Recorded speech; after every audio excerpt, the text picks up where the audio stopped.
Start. Hello. Can someone in the chat maybe say if they can hear us? Can you hear us all?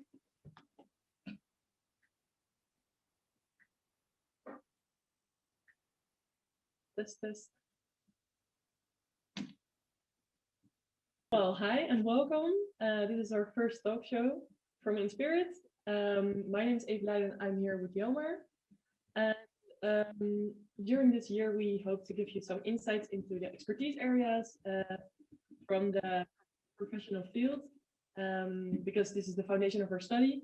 And yeah, today we'll kick off with business and entrepreneurship. Let's do it. Yeah. Well, thank you. And today we're standing here next to Min Soon from Doen. It's a social enterprise here in Eindhoven, and we'll be talking about his projects, some of his past experiences, what he's been working on right now. And this will take approximately like 30, 45 minutes. After that, we'll take a short break, and then we can go to the tips and tricks and also to your questions, of course. So don't hesitate and just send them in the chat. On a more serious note, we also mentioned it in the chat. We're recording this live stream, so if you don't want to be recognized, you can turn off your camera and also change your name. So let's start. Min-soon, can you introduce yourself? Yeah, sure. Hello, my name is Min-sung Wang. I'm a South Korean designer. I came to the Netherlands, specifically to Eindhoven, to study design. Ended up staying with some colleagues, and I think we've been working together for 6 years now in the field. Started small. We're still small, of course, but I should shortly interrupt you because the video is frozen. So are you working on this? at least can they hear us? They can hear us, I think. It's like a podcast.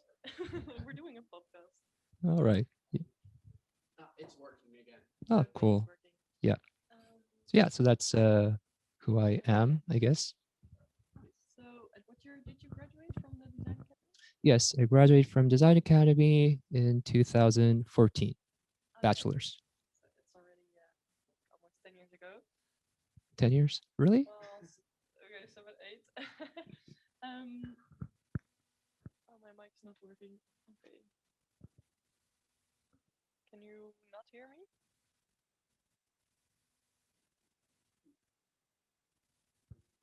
Test.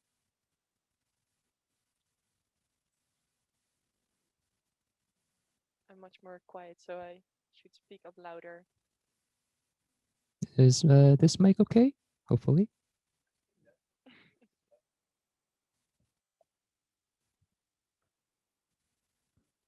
Test.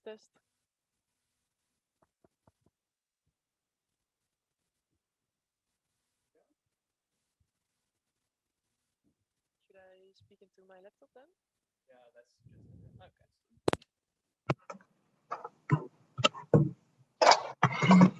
Yeah, it is the first talk show, guys, so bear with us. We're still working some things out. Yeah. And we'll get better every time. Okay, so let's continue. You said that you graduated the Design Academy, and what did you do after that? So I'd like to say I had it all planned out and had this really big, idea. But to be honest, it was just really working together with some fellow colleagues who graduated together, same department as well.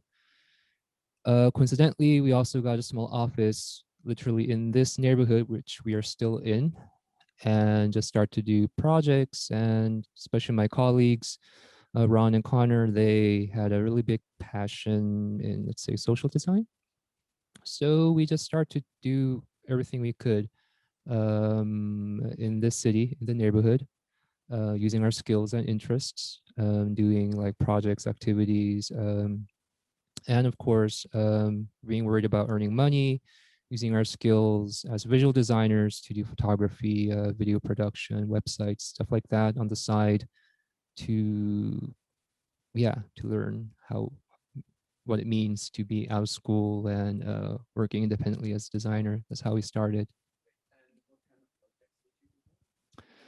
So I remember for our local projects, we made, let's say, furniture with people in this neighborhood to help each other out. I recall doing a lot of technology workshops at the time, also with actually ID students as well. That was a lot of fun, big help. Also working with elderly people in elderly residents together, more social design projects. Uh, yeah, we did a lot of things here and there. Yeah. And how did you proceed from just all kinds of projects to just kind of living way Mm-hmm. as a designer? Yeah. So it's a mix of, like focusing on what we're interested, but also practically speaking, being able to focus on projects and initiatives that got more support and interest from other people, which also leads to better funding, for instance, or better prospects of growing the project. Sorry, you were looking for Yeah, so now I would say it like that. Back then, yeah, to be honest, I don't think I was thinking like that yet. The whole idea of like creative entrepreneurship, or in our case, more specialized in social entrepreneurship, and now lately in the past couple of years, really focusing more in service design, came later in our career. We had to grow into those sort of expertise in order to do our job better. But it's also pretty organic because yeah, as designers, it's sort of important to listen to, you can call them users, you can call them participants, whatever you want, and respond to that and focus on developing ideas and projects that resonate with the market or with your target audience or with people, however you look at it. Yeah.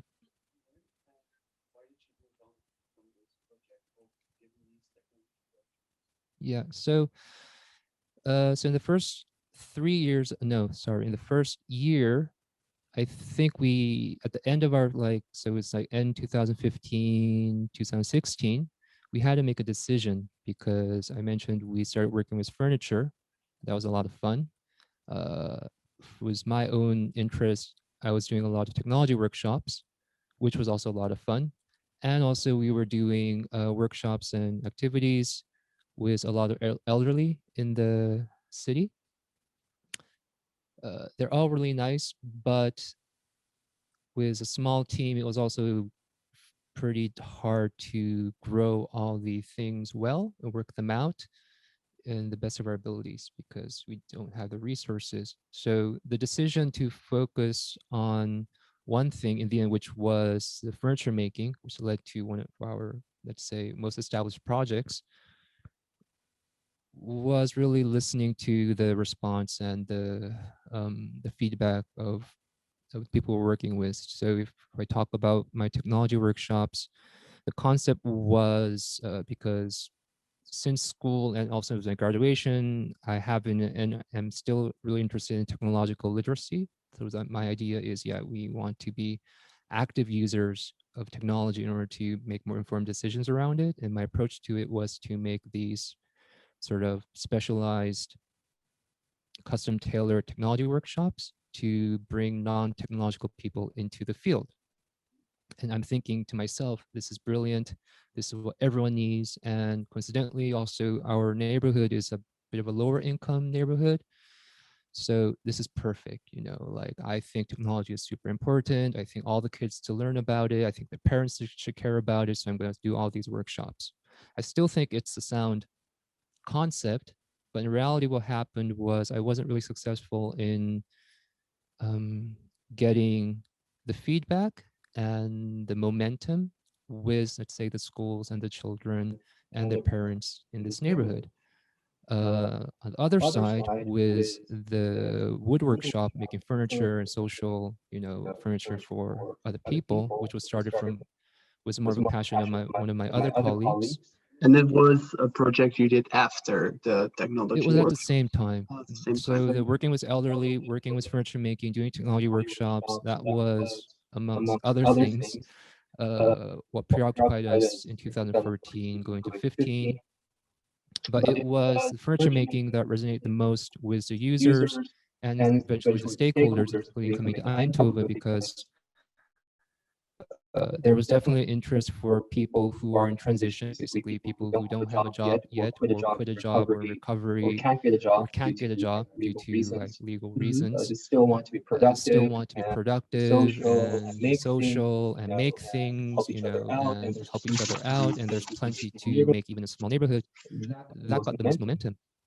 So while I was really passionate about focusing on technology and growing that as a business, we made a decision together to focus on the social furniture making workplace based on this feedback, and also the opportunities for fundraising and for getting clients, and also just growing the project. Yeah, so yeah, it was a bit of our internal motivation, but also responding to basically how and sort of paying attention to how people responded to what we had to offer. So can you tell us a bit more about the Bridge Fabric, how it evolved and how it is right now? Yeah, so as I said, we started making furniture in 2014, literally in a garage in this neighborhood. How it worked was just with some very simple machines, making stuff for other people, really all voluntary work. We discovered that had the potential of this idea of having inviting production, a social workspace, not just for carpenters or designers or professionals, but for diverse people who want to work with their hands and make something with the right support and the right sort of environment. Yeah, people like to do that. And from the organizational side, we found out that there are existing let's say volunteer organizations or existing platforms that want to support people to participate. So this is before we knew anything about the social sector, for instance, before we even knew about this concept of like a DACA stating, you know, for diverse people. Not knowing anything about that, we just experienced sort of a type of that in a very informal way. And as I mentioned, when we decided to focus on it, then it became like a social entrepreneurial challenge, because if you wanted to do something like that, especially a social production, there's a lot of expertise involved and a certain amount of fundraising and budget building around it, which also we were not trained to do. We were just starting in a garage, like we knew nothing about getting the right space, the right machinery, right team, even getting clients. And that came afterwards. To develop yourself, did you like contact those experts that could help you, or did you like figure it all out No, yourself? of course not. We got a lot of help. Mhm. So it happens a lot, I think, in every field. By the way, so I'm speaking from the perspective of, let's say, social entrepreneurship, because that's basically our bread and butter. So but the common thing, I think, it's the idea of networking. Basically, if you share your work and you're out there, what happens, especially if you're young and you're out of just graduate from school, a lot of enthusiasm, a lot of great ideas, but doesn't really have like the industry know-how. There are people who are willing to sort of give you some friendly help in the beginning to help you orient into that field. So we got a lot of help from people who saw us, saw the mess we were making, for instance, as well, and sort of point us the right direction, tell us how we need to learn some basic things to bring structure to our work. But also eventually being more embedded into the field, we learned about more formal opportunities to work, to develop the project. So I think 2 years ago, no, already 3 years ago in 2018, the Bridge Fabric was part of a platform called Ignite Award. And that was basically a social entrepreneurial like coaching and incubator and competition to get, it's like a pressure cooker for starting social enterprises. So once we were more embedded, we also got more formal, more structured support to grow. So, but in the beginning, it was much more informal because we didn't even know what the right questions to ask. If you know what the right, if you know what questions to ask, that means actually you're quite oriented into your industry, because then you know who to find, what kind of help to get. But getting to know what questions to ask is something you grow into, I think, because For us, at least, it was a lot of trial and error because, yeah, we came from design academy. Entrepreneurship is really not part of the curriculum. Being specialized in social entrepreneurship is even a larger niche. So, yeah, I mean, I think there are more efficient ways to orient yourself into like a path like we took. But in our case, it was a lot of trial and error and learning from experience and getting help. so it's kind of networking what you did there then. So what are some tips that you can give our students that are now they could start building their network, and some are doing that, but do you have any tips for that? Well, in terms of networking, yeah, like now I can sort of give some advice, like I know what I'm talking about, but back in the day, I had no clue. But in retrospect, it was networking, basically the idea of doing our best to communicate and share what we're doing when it's relevant to people in our field. And for some people, this comes very naturally. But for other people, it might be something that you need to learn or even really have to do professionally. But it's really important to share your work and your progress and your passion, especially for starting, because that is what I think piques interest of people who are already embedded and have a lot of experience and also looking for talent, for instance, to support.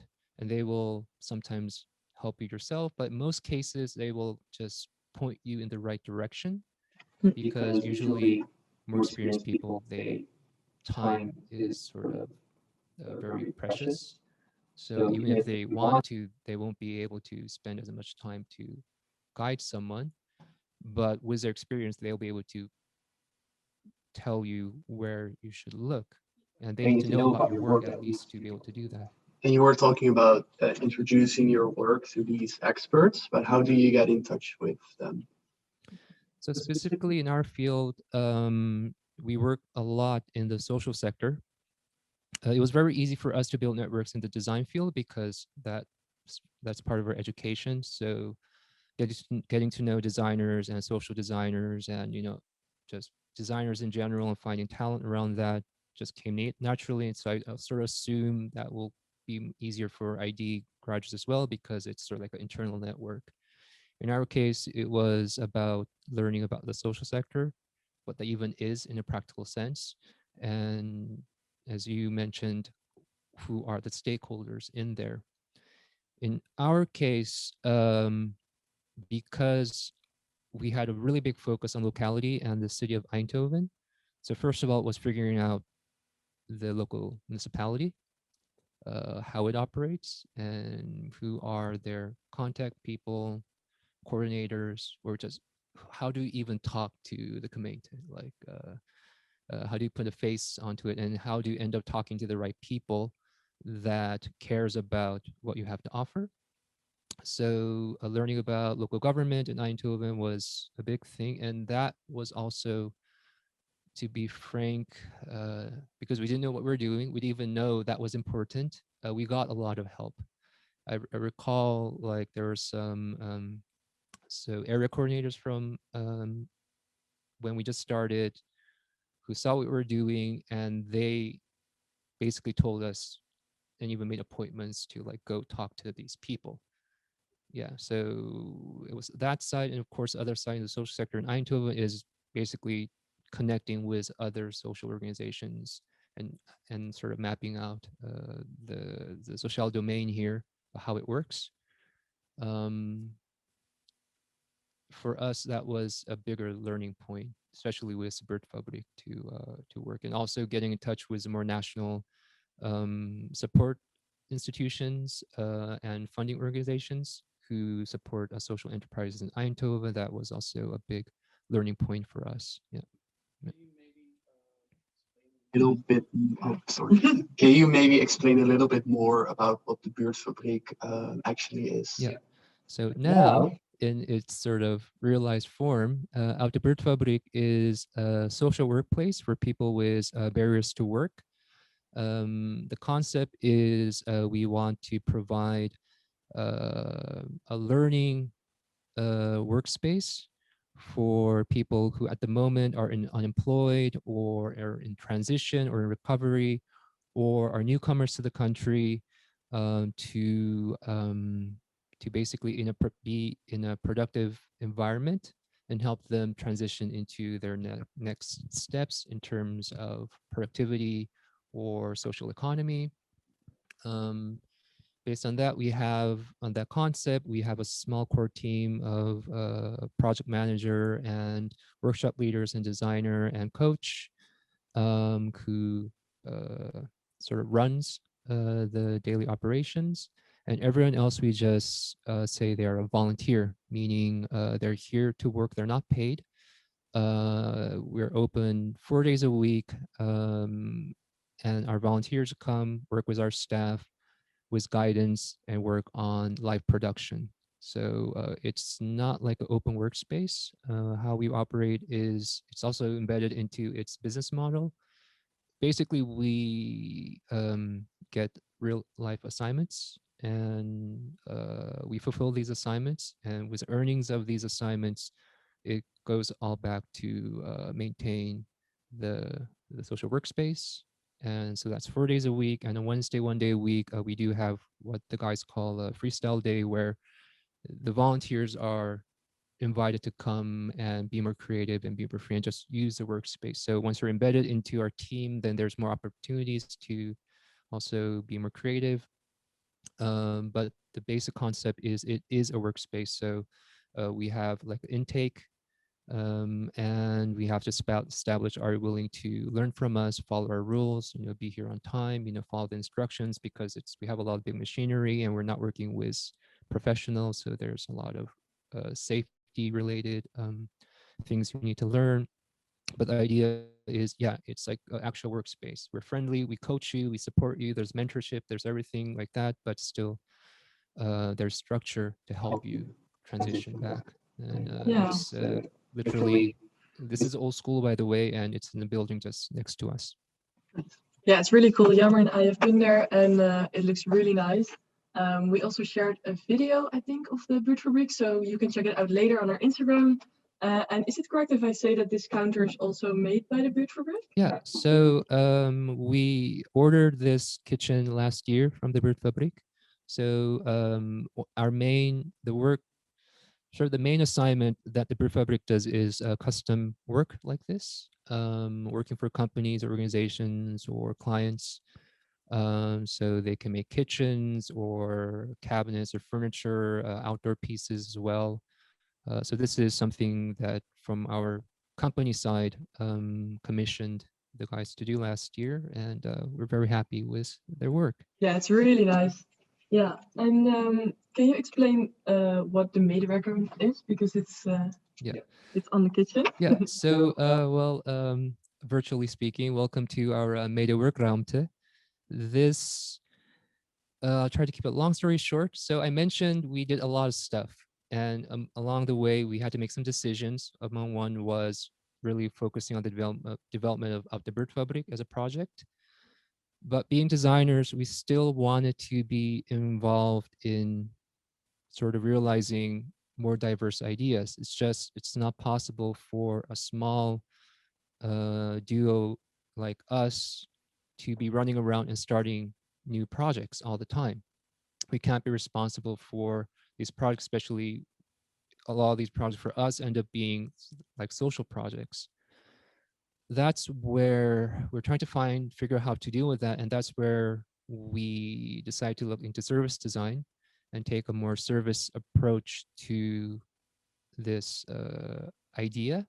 And the result of that is now what we call our meta working project. So instead of us running around and initiating interesting projects, the idea is to be more of a platform and use our know-how and our skills that we now have in, let's say, participatory design and social design. And recently, we're also bringing in system design thinking into it to create structures and routines to support people to take their ideas and develop it into social products and social services.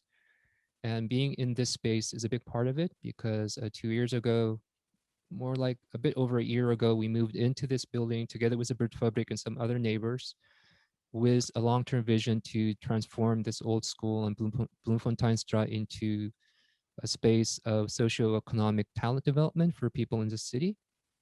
And so now we have like indoor space and outdoor space. Of course, because of Corona, there's a lot of changes, but the long-term vision is to make this old school into like a new learning platform and use our skills as now service designers to work in more trajectories.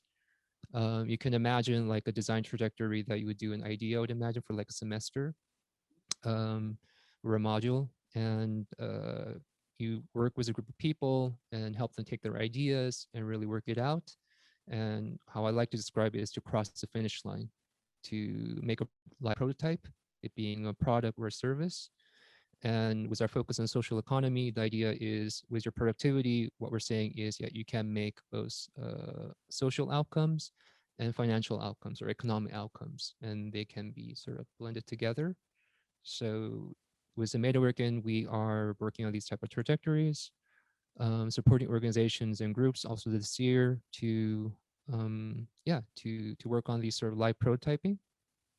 We've already sort of filled up a calendar, was working with people on some of these trajectories, but also we're looking for more initiatives or ideas to support.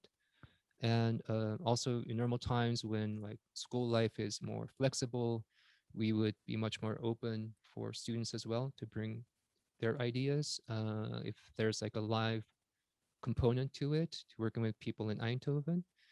It's a bit trickier to do now, of course, but that is still of interest of us. We would love to see that happen in the future. That's great. And when you were talking about your technology workshops in the beginning, you said that some people were not interested and hadn't really involved into the Buurtfabrik. But when you're looking at the medewerker, is that also better again than the Buurtfabrik from an economical perspective?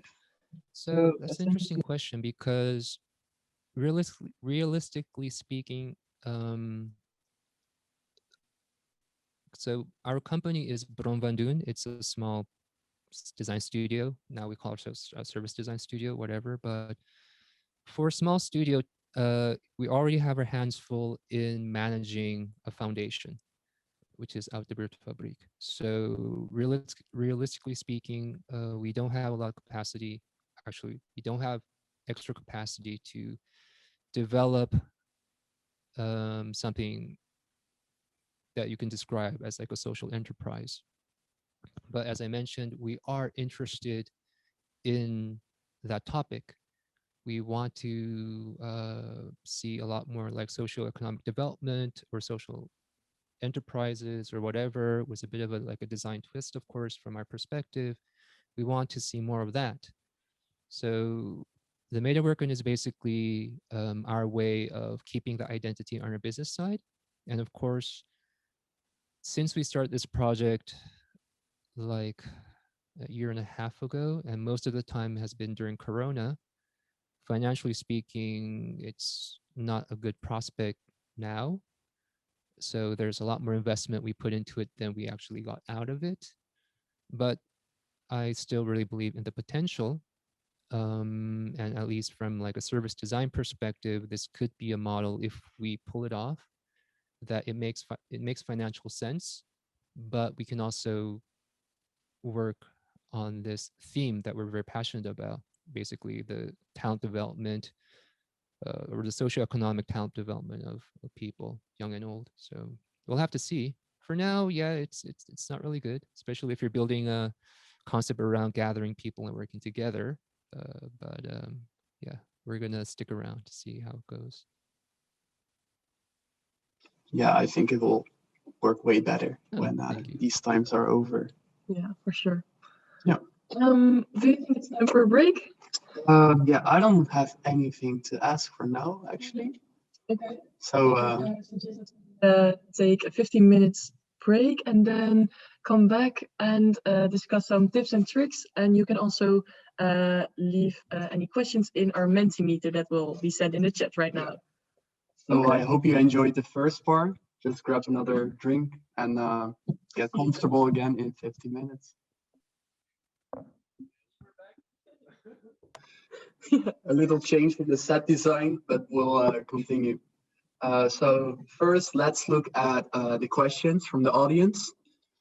And they're mostly just what we learned. So the networking is very important, and the tips on networking, very essential.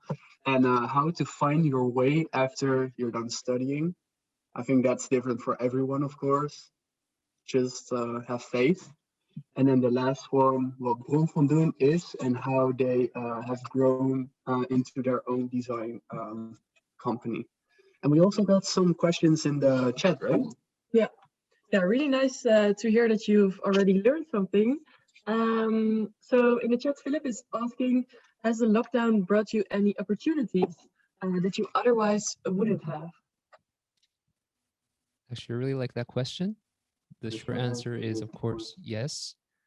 And it's a bit of a, I wouldn't call it unfortunate answer, because it also has a lot to do with us being, let's say, a younger, more mobile studio in the social sector, because there's a lot of challenges and difficulties just in the social sector in general right now. And it's much harder for bigger and more traditional organizations or initiatives to adapt to what's going on. Compared to that, being a small agile studio, we were just basically able to use our skills. And yeah, if we can't gather people physically, we can do it in different ways. And I think there's better examples in different industries, also a lot of design studios as well, who found actually a lot of success adapting to and being sort of like half step ahead of having a bit of foresight of how to create new work cultures, new workflows, and value propositions. But that also happens in the social sector. In our case, being small and agile, we were able to just use technology. I mean, the simple thing is, of course, you're transitioning a lot of the physical work into like the digital realm. But a characteristic of a lot of social projects or social sector and sort of like the audience within it is very uncomfortable with technology and doesn't really like it. If you're in a company, even if you don't like it, we all have to bite the bullet and just use it because we can still be productive. But in the social sector, when more than half is about seeing other people face to face and sitting in front of a computer, really isn't the same thing. But if that is the only option, and if we do have that option, that's what we sort of brokered.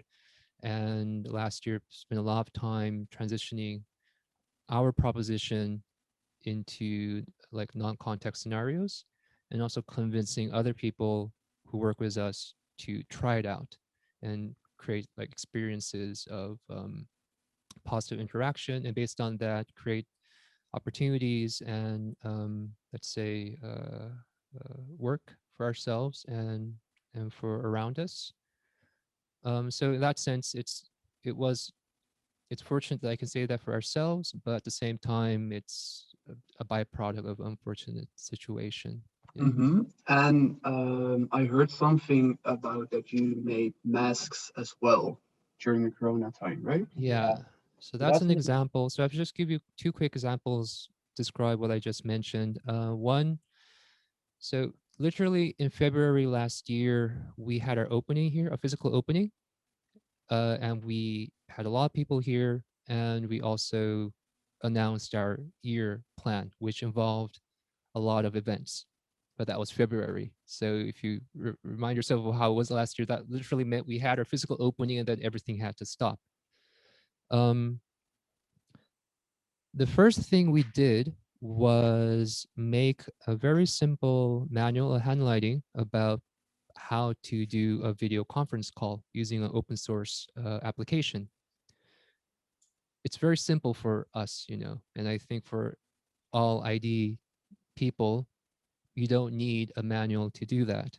But if you put yourself out of your own shoes, and in our case, working social sector, that was the first step that need to be overcome. So, and there's also people who are resistant to using bigger services like Google or Microsoft or something like that. So the first thing that we did was make a manual and a script of how we can do video conferencing. And also in companies, we call it, like, doing check-ins, you know, like they set up a certain work culture and you check in the morning. There's a certain ritual of, you know, doing a round of how you do, then you get to business, get work done, and at the end of the day, you check out. Again, it's very standard things that companies brought in very early with like the working from home transition. So it's sort of something like that, and building instructions of how social organizations can do that. So that was one thing we did. And another thing we did, as you mentioned, is a mask project. We eventually called it like an informal mask for informal care, Mondkapjes for informele zorg. I think that's what we called it. And the idea was, one of the neighbors in our building is a nonprofit organization that works with secondhand clothing. And they also when they had to stop, they had a big issue of caring of their volunteers. So together with a coordinator in that organization, we set up a very quick project, a trajectory about making masks from old sleeves and setting up a social production. So we had couriers, volunteer couriers who were gathering the materials and our manuals from our space to the doorstep of the volunteers to produce it at home.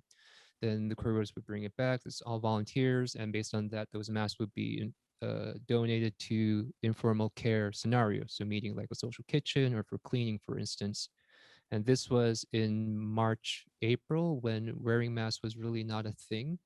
So from our side, as service designers, we also put together a manual and also a friendly letter to explain to people how to use the masks and what the effect of these masks are.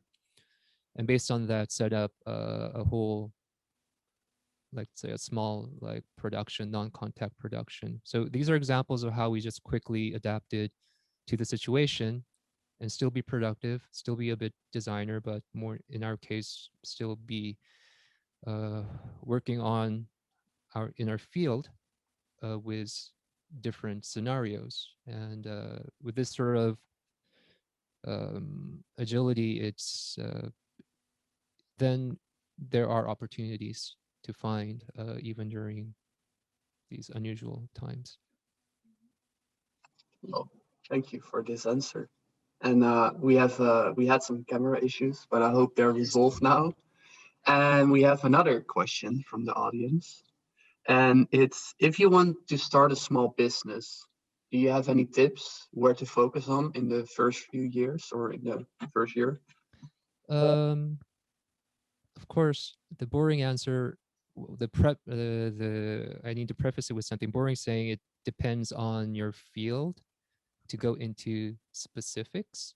But in general, there are some things to keep in mind, I think, especially if we're talking about like a small business. Okay, if you say a small business, to me, I think of something independent or very close to being independent. And that means, structurally speaking, in the Netherlands, that means you will be going to the KVK and be registered as Eimenzak, maybe a VOF amongst peers, but you're still basically a one-person business. Unless, especially in year 1 and 2, unless you are lucky and can have prospect in focusing on ambitious projects. So by ambitious project, that would be something like what you did as a graduation project, which involves a lot of stakeholders, a lot of investment. It's visionary.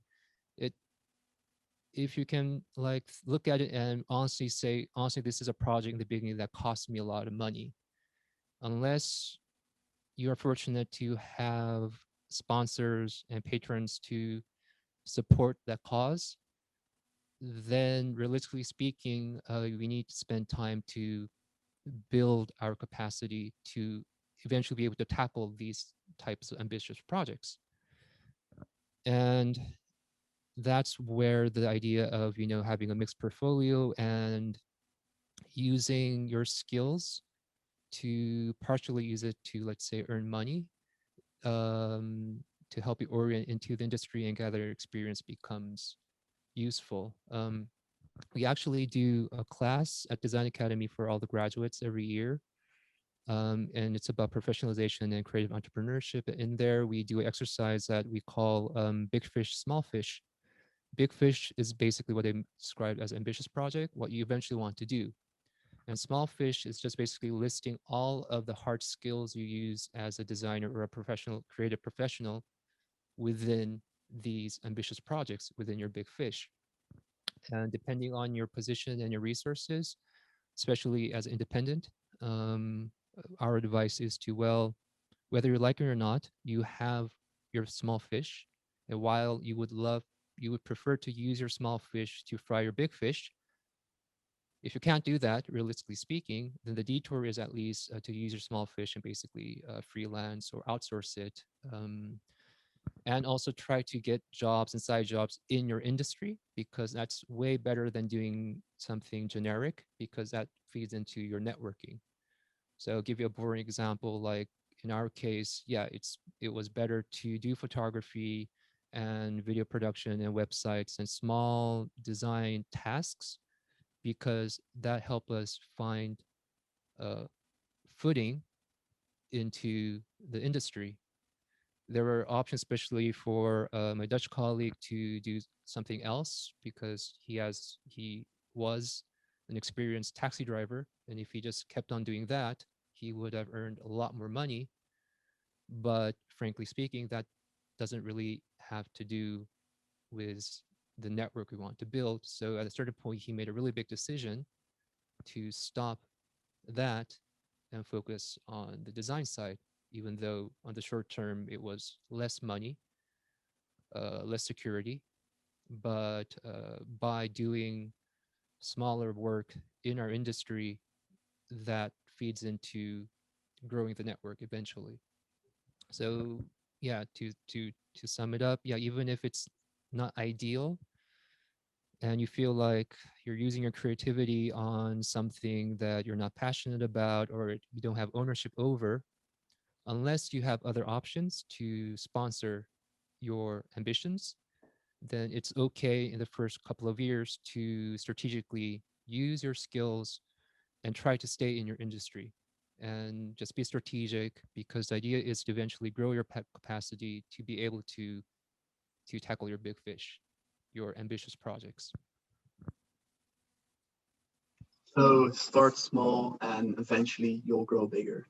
Yeah, but of course, this is the if you have no other choice.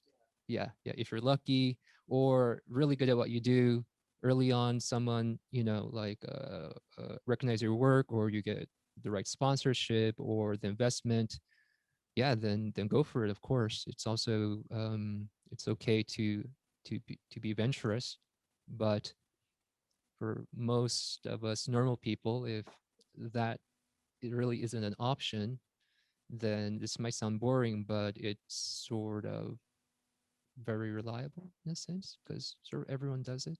Yeah. I feel like it works really well. Like, look where we are right now. And maybe we can talk about what we have here, about the new thing in the set. Yeah. So you were talking about this other company that's also in the same building, that they're doing something with clothes and that you had a collaboration with them. Yeah. So this is a concrete example of our work at the Medewerken. This was one of our trajectories. This lasted exactly 3 months. one morning a week, every Thursday morning, last year from September to November. And they had their end presentation in mid-December, right before like Christmas break. Our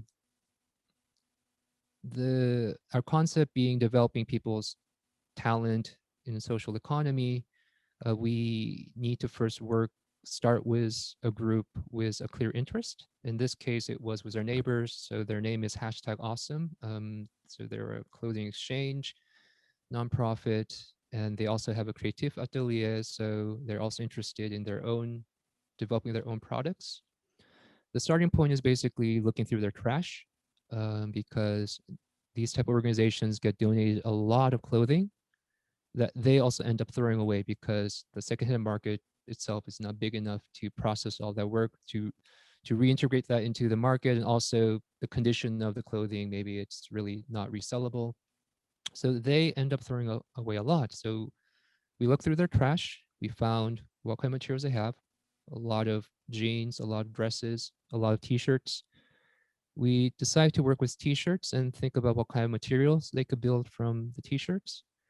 And based on that, this is the result. So the project name is Tislagerij. So it's sort of learning from the old Dutch tradition of touwslagers, so rope makers. The idea was, to butcher a t-shirt and make a bowl of rope. And as a designer, while just as a material, it's interesting, as a social project, it has to be tangible and clear for the participants of what they're involved in, because most people are not trained as like professional creatives. So of course, you can imagine like a traditional design trajectory. You have starting point, you have a lot of inspiration, brainstorming, you diverge, and then you converge, you prototype, whatever. It's similar to that, but in this case, in these trajectories, we are a bit more strict about which idea to choose to prototype, because like I mentioned, this is only 3 months, one morning a week, working with volunteers who are not trained as in creative education. So from all the ideas, so in like you call like their midterm, they had their brainstorm. The space was full with they had a lot of beautiful ideas. But from that, we had a meeting, and with our advice, we just said, let's focus on the plant hanger. They spend 3 more weeks to refine that with our guidance. And the result of that is, basically the know-how and how to make a social production of making rope from a t-shirt. And this is just in-house print, but also a handlighting, a manual of how to DIY the plant hanger. So this was part of the result, and you can see an example there. And so if I understand correctly, the product they made or the design they come up with is also a sort of service they can sell the DIY product. Exactly. Or that was part of our pitch or our decision of focusing on this. And the manual is this opens opportunities for them not just to sell the material or sell plant hangers, but it's a social organization. If they can host workshops or these sort of education, it adds to the usefulness or the goal of the organization. So we basically gave them that as well. So they have the know-how to make the material. They have the starting point to design it as a product, and they have the know-how to teach other people as an activity to make something. And that's the finish line. That's the finish line for this trajectory. And we're happy with that result because with that complete and with a good presentation, so the presentation of the work is also really important. So this place was set up as like a small exhibition, and it was still in Corona time. So basically they couldn't have a lot of physical guests. So we guided them to set it also up as like a digital presentation. So schedule the Zoom meetings and people can join and the volunteers would walk them through a presentation. So that was really important to have that as well. And then we're finished. And what happens is then people understand this, the whole point of working like this, And it also makes a lot of sense for other people in the organization to catch on to this idea, and then design or social design or making a social product is not abstract anymore. And then what happens is they have the capability to go back to their inspiration, because one of the results here, I don't have it because it's with them. We made a process book. It's very schooly how we do these trajectories. So they have a process book, and now literally they can go through that process book and take any idea and do it themselves. They don't need us anymore. And in order to achieve that, because they have, of course, they had better ideas, more complex and more interesting ideas than making a plant hanger. But by crossing the finish line with something simple, you get the experience of finishing something, and you understand the potential, and that enables people to take it further without us having to hold their hand all the time. So that is sort of behind. So underneath just a very simple creative trajectory is we sort of embed our know-how in service design to create these sort of educational experiences and reliable experiences to grow people's talent. Yeah, I really like how this social design touches indeed upon the letting the people grow and not having to hold their hand anymore, but also like for them to have a product that is really clear to understand and to show to others, and to communicate their ideas. That's to keep it simple. That's really nice. To come back to the story before, we have a question from Mart and Daan, asking, what is your big fish in your company? Wow. Or what was your big fish? So I would say at this point, we sort of accidentally tackled one of our big fish, which is the Buurtfabriek. Again, not knowing what we were doing, and it was fortunate that we can have one of our ideas be established into a proper foundation, which can be described as a proper social enterprise. So not knowing that eventually was one of our big fish. This whole idea of embedding service design expertise into the social sector in concept is, I think, also a very big fish. And the Mediawerken is just basically our starting point of acting upon it, because in the end, we are a service studio. So the stronger we are with our business offerings, it gives us more space to experiment and worry less about money in our social endeavors. And that would be a long-term thing. And also being a South Korean, I came to the Netherlands because of my interest in Dutch design, but also eventually in my professional field, also realizing the social design is very advanced in this country. And I think what we're building here, that merging service design expertise into the social sector and local development is something unique that we're building, that I would be very interested to internationalize as well. So here to Korea, to EU or Asia, for instance. That was, by the way, one of the things that I also personally had to let go of in that 2014-15 period, because during that time I also had a lot more international projects, doing international exhibitions and working with designers in Korea and all that kind of stuff, more exchange. That was one of the things I also need to let go while we focus on developing the Buurtfabriek. So including my interest in technology and technological literacy, my interest in working internationally and bringing our expertise to Korea, and in this case, bring expertise as service designers in the social sector. These are all things now I want to focus more on based on what we're building. That some of them I had to let go in the past to realize the Buurtfabriek. Yeah. Mhm.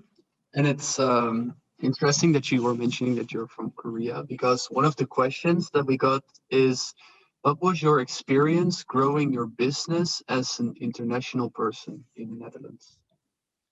Well, as you can see, it worked out in a certain way. It's it really again boring. It really depends on, I think, your field of interest, because some industries and fields are much more international than others. And in general, the creative industry is, of course, in the Netherlands, much more international. In our case, because we had to embed a lot into the social sector, which is not international, that was a personal challenge, of course. But of course, that's not due to my merits. It's basically because I work with Ron and other colleagues, and we helped each other out. But in general, the Netherlands is a great place to start a professional practice, compared to, let's say, other countries as international, due to how like internationally diverse the creative industry is. That said, it doesn't come with that doesn't mean it doesn't come without its challenges. And that also becomes quite nationality specific, meaning it all makes a big difference if you're from the EU or from outside the EU. So this is a completely different topic. So going into detail, there are challenges, but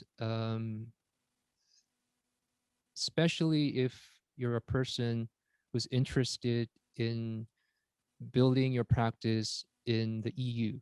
So not just in the Netherlands, because honestly speaking, the Netherlands is not the largest market, and design as a practice is very agile. So it makes a lot of sense to be based in the EU and look at the EU as a market, as an international designer.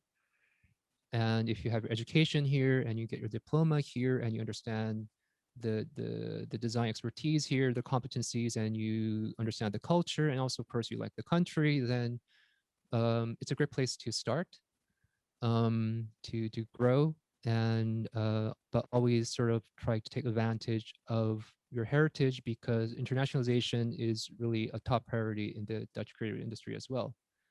Um, Internationalization here also means working together with Dutch partners. So it's Dutch partners working together with international partners. That is sort of like the golden formula, that there's a lot of support to do.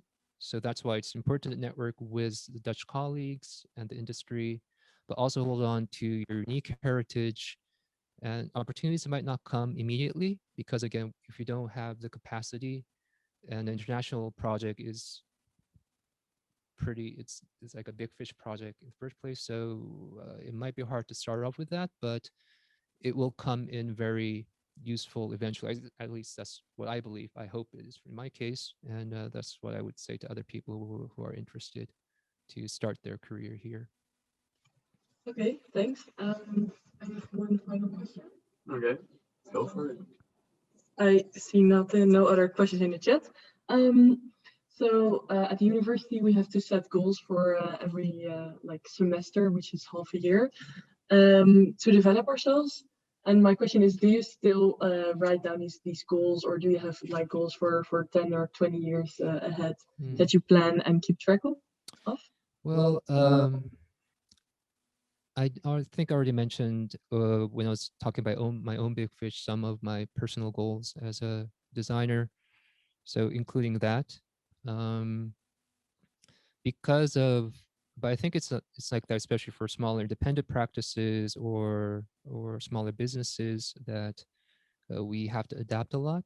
And what I thought I would do isn't really always the case. And but that said, especially because of the courses that we give for graduates at Design Academy about professionalization, we're also sort of learning from our own medicine. It is important, I think, to set like a vision or a direction. And there's different ways of talking about this. I mean, the most boring way to talk about it is, like profiling, profile your designs and whatever. You can approach it like that. You can be, let's say, come from Design Academy, inherently we have more artistic practices. You can be more, let's say, you always don't have to be that organized about it. but the premise is to establish a direction. And especially if you're talking about like an independent entrepreneurial development without a lot of resources, basically you don't have a lot of money, then being strategic. And in order to be strategic, you need to know a direction.